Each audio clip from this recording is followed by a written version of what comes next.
Hello and welcome to Cinnabar Collectibles, and today we're going to be looking at the League Battle Deck with Charizard EX. Now this was delayed in the UK and it was supposed to come on the 15th of November and this finally arrived on Wednesday, so I'm going to crack into this because I was after...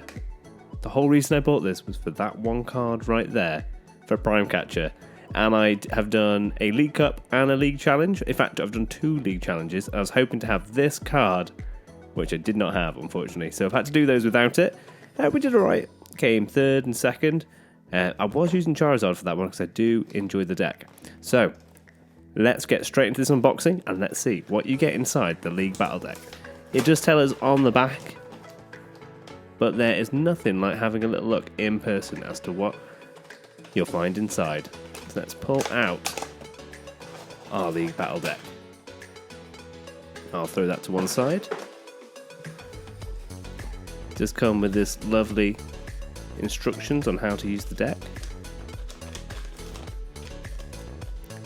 And it says Charizard EX League Battle Deck. Welcome to League Battle Decks. These decks feature great combos and strategic options, giving you important choices in every game that can turn the match one way or another. Now, this deck is a fantastic way. If you're thinking about getting into the trading card game and playing competitively, I really highly recommend picking this up because Charizard is a fantastic deck. Especially for new players, you just go into Charizard, start trying to smash things. Nice and simple, easy to learn, easy to pick up, so I highly recommend, especially with Pidgeot EX. So, not really one for the collector so much, although, each of those Charizard EXs and the Pidgeots, you could probably sell for about $4 each, or £4 in the UK.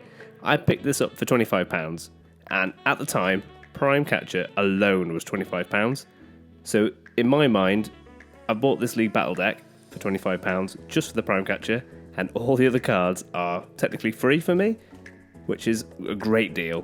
So if I wanted to, I could probably sell the Prime Catcher for about £15 now, and then each of the individual Charizards for £4, and the 2 Pidgeots for £4 as well. And some of the trainer cards in here, they sell for £2 each, $2 each, so you could easily make your money back on this, to be honest, if you wanted to. So pretty good value product, I reckon.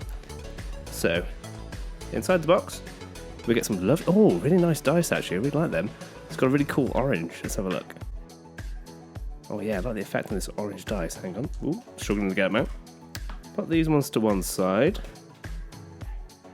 Oh yeah, that's a really nice looking dice.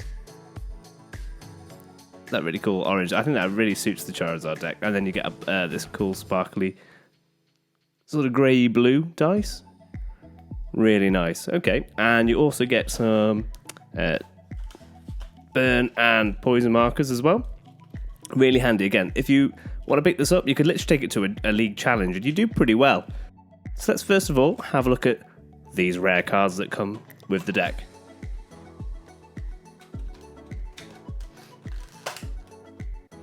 And I have brought some sleeves with me. So first of all, let's look at the Charizard EX. Now it's that Infernal Rain, which is an amazing ability. As soon as you evolve into Charizard, you get to search for your deck for 3 fire energies. But usually, I just pick up the 2, because that's all you need to start absolutely smashing with Charizard. So I'm going to sleeve up my first Charizard, and my second Charizard. And again, really generous for them to chuck 3 of these EXs in. And here's my next Charizard as well. And later on in the video, we'll also talk about how you can improve this deck as well. Sort of cards that I've been running in my Charizard EX deck. Oh, there's the Prime Catcher. We're going to put that down there. And then we've got Pidgeot. When you evolve into Pidgeot, you can use Quick Search once a turn, and it allows you to search for any card in your deck and put it straight into your hand, which is incredible ability. People are always targeting your Pidgeys, always targeting Pidgeot, trying to get rid of him, because just how strong of a card this is. And you don't just get one, you get 2 of these in this deck, and Pidgeot is pretty useful for a lot of the decks. So I've actually need some spares, so I'm going to add that to a different deck. I'm trying to build like a quite a fun Gengar deck, where it sort of controls your opponent's energies, which is quite interesting. It doesn't perform too well, but it's just quite an interesting one. So I'm going to get rid of this, And now for the whole reason that I bought this deck, the Prime Catcher Ace Spec. Now this is a great card. It lets you swap your opponent's active Pokemon with one of their bench Pokemon, but at the same time you can swap your bench Pokemon for your active as well. So it's a great way to get a nice easy KO on one of your opponent's Pokemon, or if you get a Pokemon that's stuck in the active and you can't pay its retreat cost, you can just swap it out. Oh, I didn't spot this. There's a very little box as well. Is this for... I don't think there's anything in here. Let's have a look. Yeah, it's an empty box. So that must be for... So you can put your dice in to take them to league battles. Gotta be. Okay, I'll put that to one side. And in this box here, this is the deck box, and this has got the rest of the deck inside. So that's the first 6 cards, and then you need all of these as well. So like I said, you could literally pick one of these up, take it straight into a tournament, and you could start picking up some of your very first wins. And you get prize packs as well. So the only way to get prize packs is doing challenges or going to your local game stores. We've got gaming cafes, so the gaming cafes, they seem to be running them mostly. So we've obviously got the Charmander that you'll need. Comes with the rare candy, the Iono, Ultra Ball, Fire Energy, Artisan. Now this one, you might want to take out the deck. It'd be quite useful to get your Charmanders and your Pidgeys, but you don't need that so much. You also get Boss's Orders, the Getters version, which lets you swap out your opponent's bench Pokemon to the active spot. Moltres, which again, this basic Pokemon you'll probably be taking out of the deck, if I'm honest. Charmeleon, usually I run one of these. Some more Fire Energy. Technical Machine Evolution could be very useful to help you evolve into Charmander and into your Charmanders into Charmeleons and your Pidgeys into Pidgeotos. But in all honesty, you probably want to be going first, so you really want to be using rare candy instead of this. This is the 50 HP Pidgey. Me personally, I prefer to use the one from Obsidian Flame with 60, just because this one is in Dusclops range, so it can blow it up and it puts 50 damage counters on your Pokemon. So this would knock out Pidgey. Comes with a Pidgeotto, another Fire Energy, Professor's Research, very handy. Although I don't tend to run this one in my Charizard deck. Buddy Poffins, and these are really useful for just in any deck, and you can usually get about £2 each for these. Arven, an incredible card that you search for an item card and a tool. You've got Rare Candy, Ultra Ball, Iono. I didn't say this before, but you and your opponent both shuffle your hands, you put it at the bottom of your deck, and you draw for how many prize cards you both have remaining. You got Fire Energy, more Fire Energy. You got another Charmeleon. I usually run one, so you don't need this many. Buddy Poffin, Super Rod lets you put 3 of either Pokemon or energy into your deck, so you can have a combination of both. Switch, Defiance Band, very useful. If you are behind on prizes, your active Pokemon does 30 more damage. Another Iono, Fire Energy, another Charmander, a Rare Candy, the Moltres again, Professor's Research, another Boss's Orders, Fire Energy, another Rare Candy, another Buddy Poffin. I've been very generous with the Buddy Poffins. A Charmander, another Pidgey, another Ultra Ball, another Technical Machine Evolution, another Fire Energy, another Artisan. Again, you probably don't want to be playing that one. Iono, Arven, Pidgey, Ultra Ball, Fire Energy, another Moltres, Buddy Poffin, so you get 4 of those, a Charmander, Charmeleon, Fire Energy, and a Pidgeotto again. So a very good solid deck.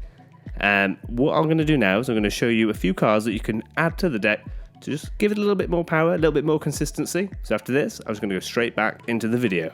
Welcome back. So let's have a look now at how we can improve the Charizard EX deck. So first of all, you might want to be using a Rotom V with its instant charge ability, which lets you draw 3 cards, but when you do, your turn ends. This is really handy to get out with a nest ball, especially on your first go if you're going first, and then you can instant charge to get 3 more cards into your hand. And then we're going to pair Rotom V up with the Forest Seal Stone. And that basically gives him the Star Alchemy ability. And you can play this whenever you want to, but you only get to use it once with the V-Star marker. And Forest Seal Stone lets you look through your deck and find any card you want in there, and you can take it out and put it into your hand. So a really, really useful card to just let you pull out whatever you need to in any situation. So we'll put Forest Seal Stone down. And then our final V would be Lumineon V, with its Luminous Sign ability, which lets you, as soon as you put it down onto your bench, you get to look through your deck and choose one supporter you find there and add it to your hand. So a really useful card to help you get your Arvens. So then you can use Arven to fish out your Forest Seal Stone, add it to either this or to Rotom, and then you can use the Star Alchemy ability. Another supporter that we can be using is Thornton. I'm using this now. Anything with a yellow border, we've only got until about March to use. So this will be, you'll get like 3 or 4 months of use out of this before unfortunately it rotates away. But you get to choose a basic Pokemon in your discard pile and switch it with one of your basic Pokemon in play. And then all attached cards and damage counters and special conditions, and also the most important bit, the turns in play, happen to the new Pokemon that you swap in. So for example, if someone KOs your Pidgey, and then you've got a rare card in a Pidgeot in your hand, you can use Thornton, swap out your Rotom, who is basically just a 2-prize sitting duck on your bench, swap it with the Pidgey, and then you can rare candy straight to Pidgeot. Very, very useful. My next supporter is Briar. Really handy card. If your opponent's only on 2 prizes remaining, if you knock out their next Pokemon with a Terra Pokemon, you get to draw an extra prize card. So, for example, great opportunity. They're on 2, and you've got 3 prize cards remaining. Play Briar, knock out their EX or their V, and then you've won the game. Fantastic supporter, that one. And our next supporter is Professor Churro's Secret, which is here. And that allows you to put any card in play into your hand, but you have to discard all attached cards to it. Really handy if you don't want people to knock out a Charizard or one of your other cards. Play this into your hand, or you can use it with the Lumineon, and then you can use that Luminous Sign ability again, which is absolutely fantastic. The next item card I like to run is a Canceling Cologne, which means that your opponent's active Pokemon no longer has an ability, which is great for if you're going up against Iron Thorns or a Stonebass Gogobomb. It just means that then your Charizard can attack them. And you can also use Pidgeot's ability if Iron Thorns EX is trying to stop you. Really useful card there. My stadium of choice would be Collapse Stadium. And basically that means that yours and your opponent's bench size is only 4 Pokemon, which is great against decks that use Area 0. When they've got 8 Pokemon on their bench, play this. Also, they've got to discard 4 of them. It's great to do. And also, this helps get rid of your Rotom Vs or your Lumineon Vs, because they're just basically 2 prize cards, Pokemon just sitting on your bench, which could be easily sniped by people. So it's just great to get rid of those. Then I definitely recommend playing a Pheasantipede EX for that Flip the Script ability. When one of your Pokemon is knocked out, you get to draw 3 cards. So this is can come in real clutch. Next, with a lot of Regidragos knocking around, you want to be playing a Manaphy for that Wave Veil, so that prevents all damage to Pokemon on your bench. However, this doesn't work for Pokemon that used damage counters like Dusknoir and Dragapult. And then we have the whole line of Dusknoir here.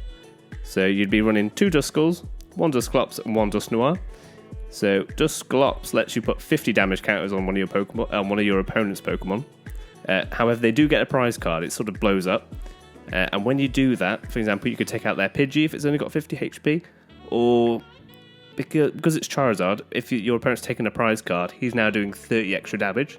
So you can that damage can add up quickly. And Dusknoir does 130, so he blows up, it can do 130. So a great way to snipe some Pokemon on their bench as well, like a Radiant Greninja who's got 130 HP. And your next Pokemon you'll be wanting to use is Radiant Charizard. And this is more of a late game card. You don't really want to put it down too early, but for each prize card your opponent's taken, the cost of this attack goes down. So you want to be using it when they're on about 2 prizes, then it's only 1 energy, and it does 250 damage. However, you can only use it once a turn. But this card alone has won me lots of matches. Right at the end, just getting a quick kill. Now, because I've been waiting for Prime Catcher for so long, I have gone with Hero's Cape quite a lot. And Hero's Cape is actually kind of becoming my go-to ace spec, if I'm honest. So it adds 100 HP to your active Pokemon, and there's nothing scarier for people than having to stare down a 430 HP Charizard, especially if you're hitting for 210, 240, 270. All of a sudden, he looks like an absolute monster. This does get lost vacuumed quite a lot when I use it, but yeah, it's becoming quite a useful ace spec, this one. Now, if you're thinking of upgrading your Charizard EX, maybe you might want to use the shiny Charizard from the Paldean Fates tins, and then that way it just gives it a little bit, makes it a little bit more unique just for you. And something about just having the shiny version just makes the deck feel quite special. And maybe also you kind of want to spice up the Pidgeot EX as well. You could go for the full art. I wouldn't lie, the full art was strangely affordable. It was about, I think I won this one for about £4 on eBay. So if you look carefully, you can get quite a nice card there. So there we have it. That's our unboxing of the Charizard EX deck. It's an absolutely fantastic deck, especially for beginners. You get a couple of these and you and your friends can start practicing, go to some local tournaments, and have a great time. Let me know if you're going to be picking this up, and I hope to see you in the next video. Thank you, and good night.